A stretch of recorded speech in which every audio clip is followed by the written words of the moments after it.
Hi friends, ഇന്നത്തെ വീഡിയോയിൽ നമ്മൾ കാണുന്നത് കടൽക്കരയിലെ കല്ലുകളിൽ ഒട്ടിക്കൂടി ജീവിക്കുന്ന ഒരു ചെറിയ ജീവി കടൽത്തനകളാണവ. ഇവയെ സാധാരണയായി പെരിവിങ്കിൾ അഥവാ നാടൻ ശൈലിയിൽ കല്ലുമ്മക്കായ എന്നാണ് വിളിക്കുന്നത്. കടലിന്റെ ഉയർച്ച താഴ്ചയോടൊപ്പം ജീവിക്കാനാണ് ഇവയുടെ ജീവിതം.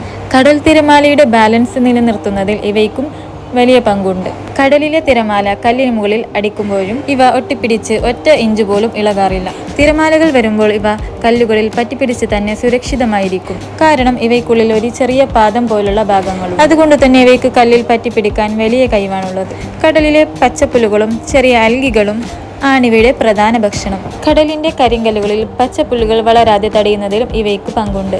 തിര പിന്നോട്ട് പോയാൽ ഇവ ഷെല്ലിന്റെ വാതിലടയ്ക്കും. വെള്ളം വന്നാൽ പിന്നെ മന്ദം പുറത്തേക്ക് തലകുത്തി തീറ്റ തിരിഞ്ഞു നടക്കും. അതുകൊണ്ട് തന്നെ പ്രകൃതി ഇവയെ ഒരു ചെറിയ ബാലൻസ് പ്രക്രിയക്കാരനായി തന്നെയാണ് സൃഷ്ടിച്ചിരിക്കുന്നത്. കൂടാതെ പക്ഷികൾക്കും മീനുകൾക്കും മാത്രമല്ല മനുഷ്യർക്കും ഇതൊരു നല്ല ആഹാരമാണ്. ഇങ്ങനെ നമുക്ക് ചുറ്റും കണ്ടേക്കാവുന്ന പ്രകൃതിയുടെ സൗന്ദര്യം ഇതെല്ലാം നിങ്ങൾക്കും ഇഷ്ടമായി തോന്നിയെങ്കിൽ ലൈക്ക് ചെയ്യുക, സബ്സ്ക്രൈബ് ചെയ്യുക. Thank you for watching.